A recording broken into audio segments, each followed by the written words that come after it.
Segue o baile.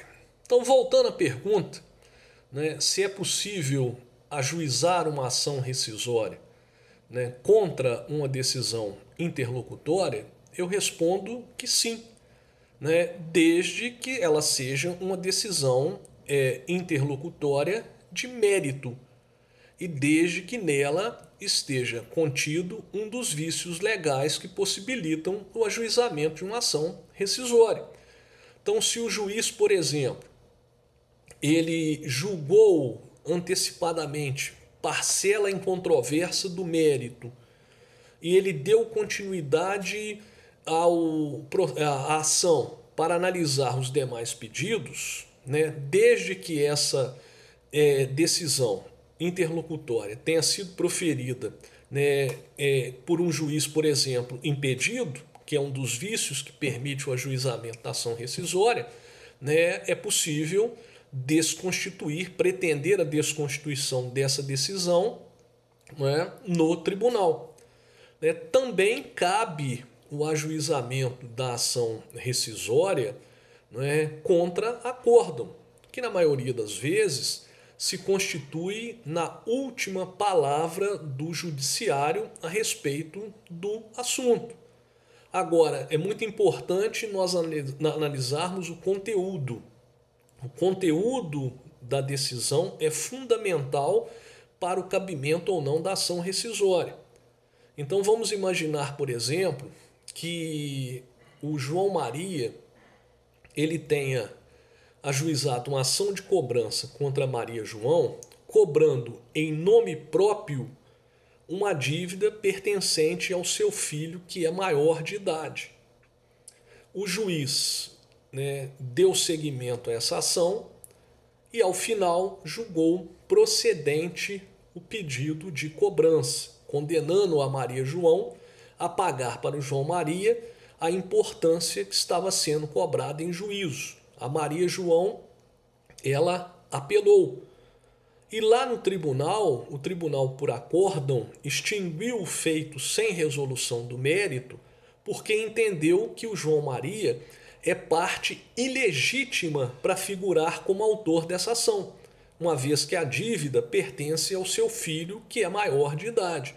Então esse acórdão, ele é uma decisão terminativa, então ele não poderia ser objeto de uma ação rescisória.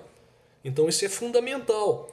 Né? Ainda há pouco eu disse que não cabe ação rescisória de uma sentença terminativa. Mas às vezes, né, a categorização da sentença foi errada, mas o conteúdo dela é de mérito. E eu vou explicar para os senhores. Vamos imaginar que o juiz ele tenha extinto o feito sem resolução, sem análise do mérito, porque ele entendeu que não é possível, né, o autor, porque ele entendeu que o autor ele não comprovou as alegações apresentadas na petição inicial. Olha só, na realidade, essa não é uma sentença de extinção sem análise do mérito. Verdadeiramente, ela é uma sentença de improcedência, porque o juiz entendeu que o autor não desincumbiu o ônus probatório que lhe competia. Então, muito embora a denominação incorreta, o conteúdo é de mérito. E daí seria possível, após o trânsito em julgado, né, que essa sentença fosse desconstituída por ação rescisória. O outro pressuposto é que a decisão de mérito tenha passado em julgado. Então, enquanto houver um recurso pendente, não é possível o ajuizamento de ação rescisória. Né? Relembro para os senhores que tem uma súmula do Supremo Tribunal Federal, salvo engano, a de número 544, que estabelece que não é necessário esgotar todos os tribunais. Então, quando é que a decisão de mérito transita em julgado?